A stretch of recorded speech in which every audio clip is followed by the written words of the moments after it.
guys, kasi magkakaroon kayo ng different, clients. Iba't ibang clients, iba't ibang time zone. Iba't iba din kasi yung pangangailangan nila. For example, nagkaroon ka ng client na nasa US, nagkaroon ka ng client na nasa UK, or nagkaroon ka ng client na nasa New Zealand, nagkaroon ka ng client na nasa Dubai. So, iba-iba yung mga time zone. Kaya, expect mo na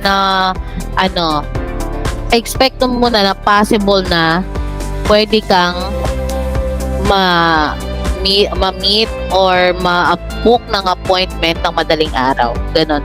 Kaya nga napakahalaga din ng time management sa atin as a VA.